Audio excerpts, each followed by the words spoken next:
Сәлем баршаңызға, менің арнама қош келдіңіздер. Бүгін сіздермен өте оңай жасалатын ең дәмді сүзбелі пирог пісіретін боламыз. Менімен бірге видеоның соңына дейін қарап, менің арнама тіркеліп, лайк басып, достарыңызбен бөлісіп, қоңыраушаны басып кетуді ұмытпаңыздар. Ендеше бастаймыз. Үлкендеу ыдысқа ең алдымен ұнды салып аламыз. Үстіне тұз, қопсытқышты саламыз. 3 үлкен қасықта қантты саламыз. Барлығын жақсылап араластырып аламыз.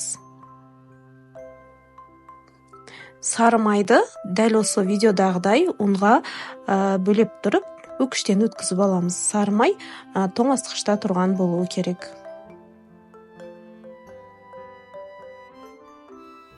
Енді барлығын жақсылап қолымызбен араластырып крошка жасап аламыз.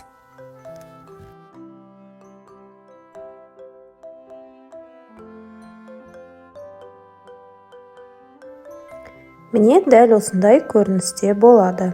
Енді бір шетке ала тұрамыз, салмасын дайындаймыз. Сүзбеге қантты, 3 жұмыртқаны, қаймақ, үлкен қасықта біраз қасық, жүгері, крахмалын салып, барлығын жақсылап блендермен езіп араластырып аламыз. Егер де сіздерде блендер болмаса, шаншқының көмегімен де жай ғана араластырып жасай беруге болады.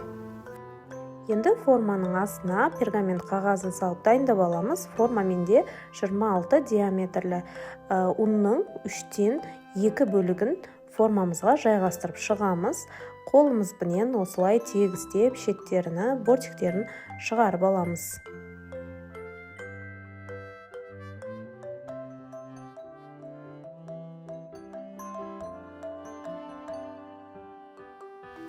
Енді үстіне салмамызды саламыз. Ішіне салуға мен таңқурай пайдаландым. Шие салсаңыздар да болады, не болмаса ештеңе салмайда пісіре беруге болады. Қалған ұнның бөлігін бетіне сеуіп шығамыз.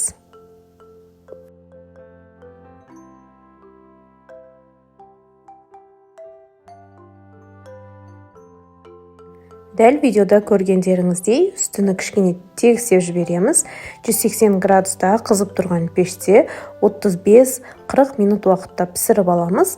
Піскен кезде үстілері кішкене қызарып, дәл осылай көтеріліп шығады. Формасында толықтай суытып барып, сосын шешетін боламыз. Үстіне қант ұнтағын сеуіп, әсемдеп қоямыз. Пирогымыз дайын, кесіп, дастарханға тартсаңыздар болады. Қамыры үгітілмелі, өте дәмді пирог болып шығады. Жасалу жолы өте оңай. Дәл осы рецептпен жасап көріңіздер. Сіздерге отбасыларыңызға ұнайды деп ойлаймын. Менің арнама тіркеліп, лайк басып, қоңырауша белгісін басып кетуді ұмытпаңыздар. Алда сіздерді қызықты рецепттермен қуантып отыратын боламын. Видеоның соңына дейін қарағандарыңызға рахмет. Ас болсын.